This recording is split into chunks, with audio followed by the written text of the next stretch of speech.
Hi everybody, and welcome to this talk about MobX and reactive programming. Before we start, let me introduce myself. I am Francesco Strazzullo. I am a front-end engineer for Strategy. You can read my email address, Twitter handle, and also a lot of other stuff like GitHub, Medium, and Slice.com. Okay, so let's start. What is MobX? Probably the right answer is another fucking buzzword in JavaScript development. But if we want the real definition of MobX, we can read it on the official MobX documentation. MobX is a battle-tested library that makes state management simple and scalable by transparently applying functional reactive programming. Okay, that's it. But let's focus for a moment on 3 key points of this definition. The first one is state management. So MobX is a state management library. We are going to see just business logic in this talk. We are not talking about UI, view, rendering. The next one is reactive programming. This is the core concept around MobX development. And I'm going to try to explain what does mean to be reactive. The last one is transparently. What means to be transparently reactive? And we're going to see that in a moment. So, what's the meaning of reactive programming? Instead of trying to explain to you the meaning of reactive programming, I want to tell you how I learned the meaning of reactive programming. What is my personal story with trying to understand what means to be reactive in an application? Some time ago, I just wanted to learn what means to be reactive. I was studying React, and React is a reactive framework. And so it's okay, but what means to be reactive when my application is a reactive one? And I just search on Google, the first thing that I've done. And the first link, it's obviously the Reactive Manifesto. But the Reactive Manifesto just states that our application needs to be responsive, resilient, elastic, and message-driven. Okay, nice. But I don't know how to do that. This is my purpose. But I don't know how to do it. What I need to do as first step? Then I continued on Wikipedia. And Wikipedia says that reactive programming is a programming paradigm oriented around data flow and the propagation of change. Better, but it's not perfect. We have propagation of change and we have data flow, but I'm not getting to the point. I need something else to really understand what it means to be reactive. And then, obviously, I ended up on ReactJS documentation. Reactive extensions for JavaScript. I said, of course, reactive extensions. I will understand what it means to be reactive. But after 5 minutes, I ended up like this guy. And probably it's the same face for all of you. I have observables, I can mix them, I can map them, flat map, switch map, distillant in change, merge, reverse, and so on. But what's the meaning? I don't understand what's the meaning of reactive looking at ReactJS docs. After some time, I don't even remember where and when, I ended up on an example. This is a classic variable definition in JavaScript. Okay, I am saying that the value of A is the sum, or the concatenation, it depends, of B and C. So, if B is 3 and C is 2, the value of A will be 5. Simple enough. And if I change the value of b after this statement, the value of a will remain 5. Okay? It's just standard programming. But what if I want to keep the value of a synchronized with the value of b and c? Let's go on with another example. What are you reading in this slide? Yeah, this is the most stupid possible spreadsheet formula. And what I'm saying in this formula is that the value of the current cell is the sum of B1 cell and C1 cell. So, like before, if B1 is 3 and C1 is 2, the current cell will be 5. But I'm also saying that the value of the current cell will always be the sum of the two values. So if I change one of the two values during time, the value of the current cell will be updated transparently to me. I don't have to do anything else. I just put another value in B1 and get the current cell updated automatically. Okay, we are getting to something. Data flow, propagation of change, and Excel formulas. Let's go on with some real code this time. I have a simple JavaScript object that is a triangle, and I have a base, 8, color, and I have a getter for the area. I'm saying that the area is just base multiplied by 8 divided by 2, just like any other triangle. Then I create a report function that just print the area to the console, and then I invoke the function. But what if I need to invoke this function every time that the area changes? In vanilla JavaScript, you probably will write something like this code. I create a factory, I put in that factory the raw data, I will create an observable under the hood in that function, and then I say, okay, triangle, add the change listener. And then when I call triangle set base, report will be invoked automatically. Simple enough. It's just the observer pattern that we have used perhaps 1,000 times. So if we want to explain reactive programming in one sentence, in few words, I will say that reactive programming means to observe all the things. This is the meaning of reactive. Think about React. React is reactive because we are observing the state and the props. And when the props or the state change, we get the components rendered again. This is the base concept of reactive programming. Obviously, I am oversimplifying here, but it's probably a good approximation. So, let's return to MobX. What's the purpose of MobX now that we have understood the meaning of reactive programming?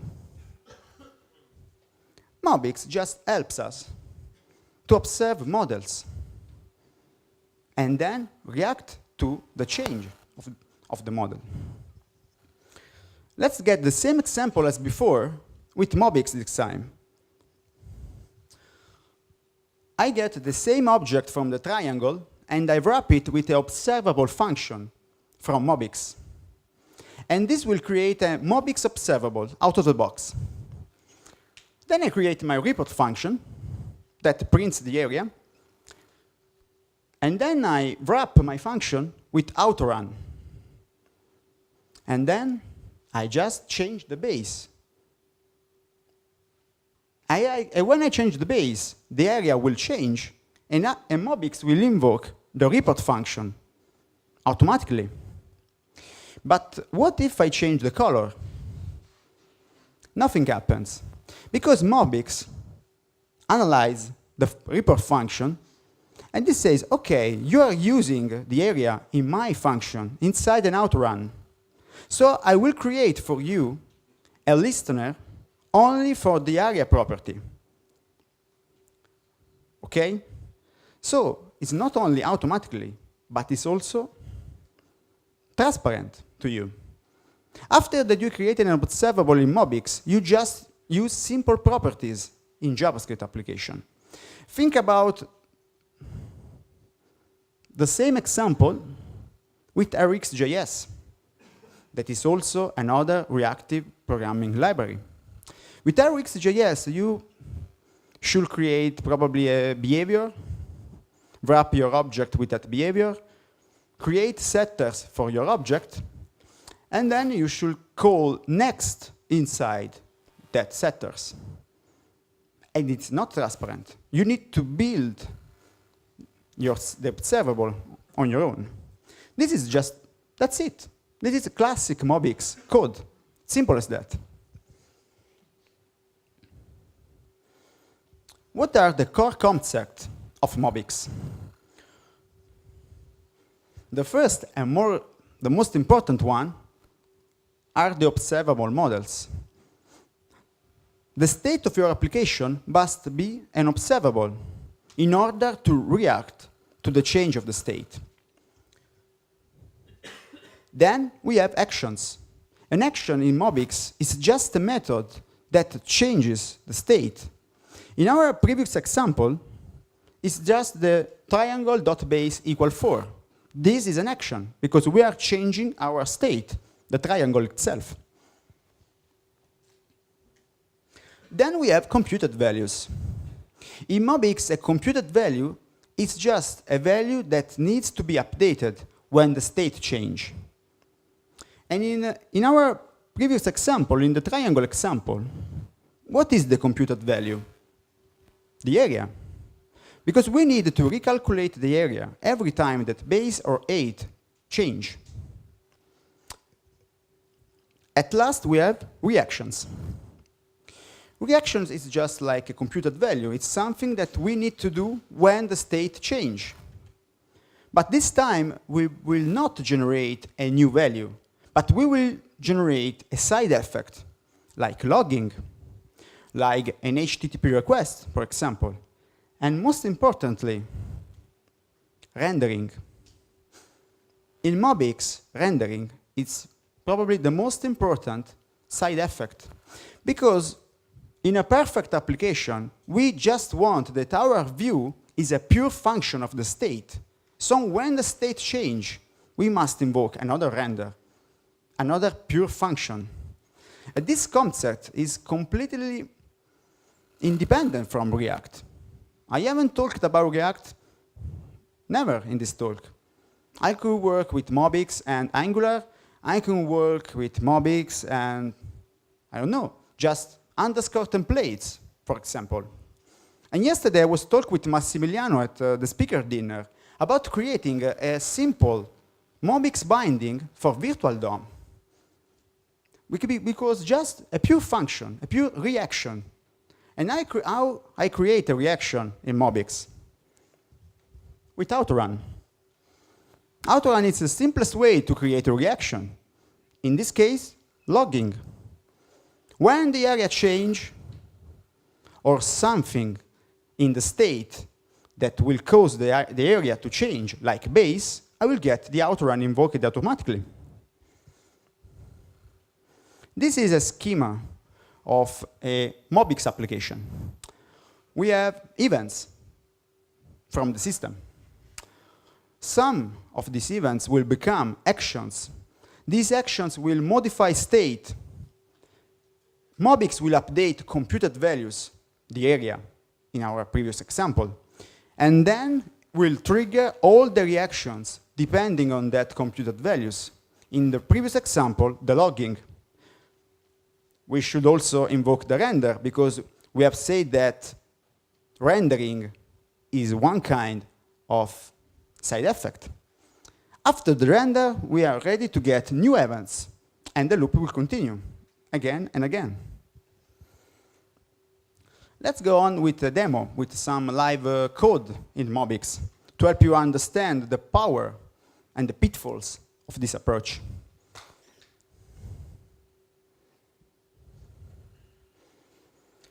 this is a simple application. We have a user list loaded by an HTTP request from a local server that returns to us a simple array of random user data.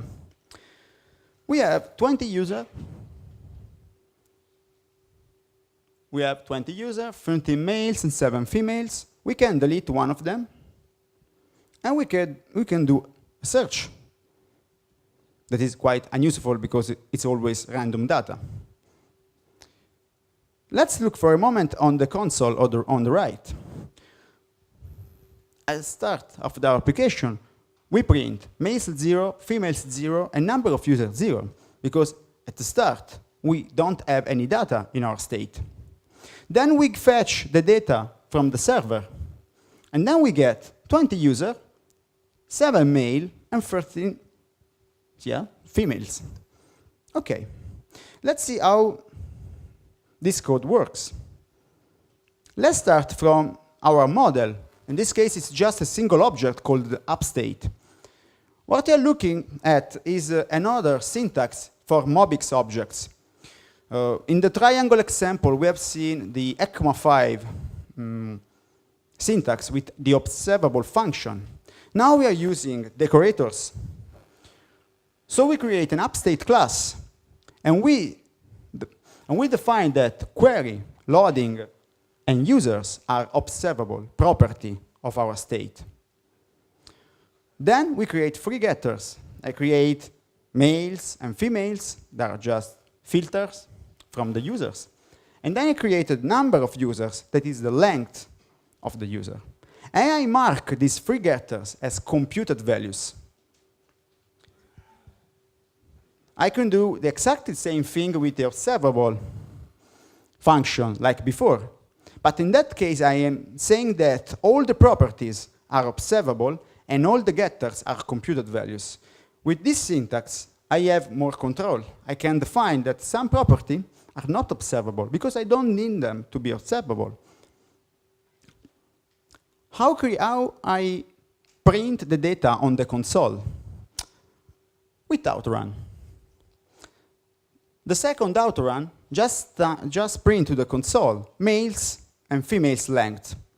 The last one just prints the number of users. So we have 0, 0, 0, or 10, 10, 20, like we have seen before. And what the first outrun is doing? It just looks for query changes, and when the query changes, or when I just put something in the input text, MobX automatically invoke user list, that is just the fetching the data from the server. That's it. So when I write something here, a query is done automatically on the server. But look at something for a minute. Okay, we have 0 user and 20 user. And we now know why. Because I created the outrun functions. But what happens if I create another query? I get another fetch request to the server, and I have just males and females printed, but not the total number of users. Why is that? Because when I create a computed value, MobX under the hood memoizes the value.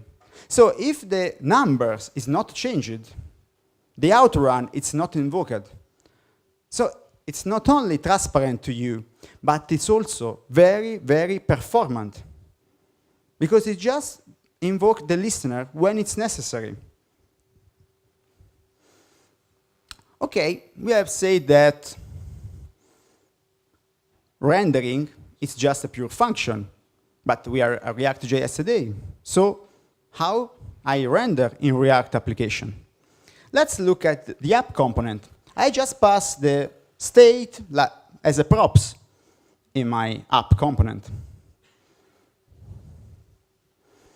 Then I create a pure function of rendering that gets the state and another callback from the delete handler, but it's not important. And then I wrap it with the observer function from the official MobX React. But that observer is just a more performant outrun.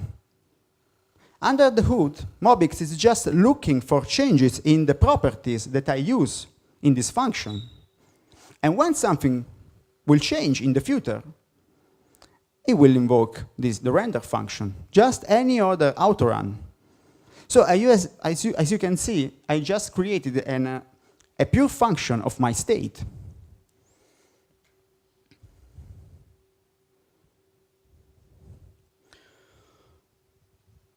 I haven't used MobX in production. It's just, in my opinion, it's too new for using in production. There's a lot of commits every day in the core repository. I'm just studying it because I think that is a good approach from some kind of projects. For example, I've also used MobX in an in a legacy Angular 1 application. And I want to do a refactor in this Angular application, and I said I want to remove all of the scope watch functions, okay? But if you want to remove scope watch in an Angular application, you need to build a lot of observables. This is probably the fastest way to do it. And what is the fastest way right now to create observables? MobX, okay? But I don't know if I will use it as the main state management library for a complex project. But what are the questions that the point that I will say to myself before using it? The first one is that there's no boilerplate at all.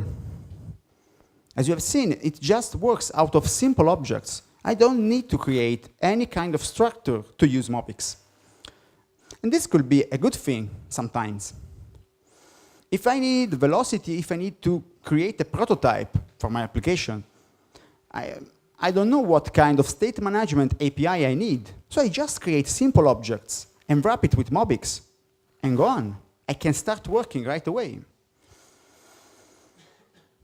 But there's a lot of black magic under the hood. MobX just understands, looking at the function, what are the properties that needs to be listened for. It's a lot of black magic. So please, if you want to use it, just download the code from GitHub and look at it. It's in TypeScript, but okay, we can live with that. It's quite simple code. But you need to really understand how this thing works before using it. Because it changes under the hood all the getters and all the setters of your objects. It's quite a dangerous approach if you don't know what is happening. So please, please, please read the fucking code. No boilerplate means also no constraints. Redux has a lot of boilerplate, but it has a lot of constraints. And when your application or your team grows bigger, you will need constraints. There's no escape. Because if you don't have any kind of constraints, your code will become spaghetti code. It's inevitable, in my opinion. So, what is probably the good approach if you choose to use MobX? Just use an evolutionary design of your architecture. You can use just MobX as is, like the simple project that we have seen before. Then, when you need constraints, wrap your MobX with something, any kind of architecture. You can create stores, you can create a dispatcher.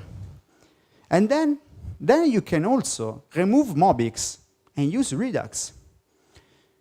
Because MobX is probably the fastest way you have to build pure state function for rendering. And when you have created pure function for rendering, you can change your state management API under the hood at any time. it will not be a problem because your components will always be function of the props, just like Redux. Thank you very much.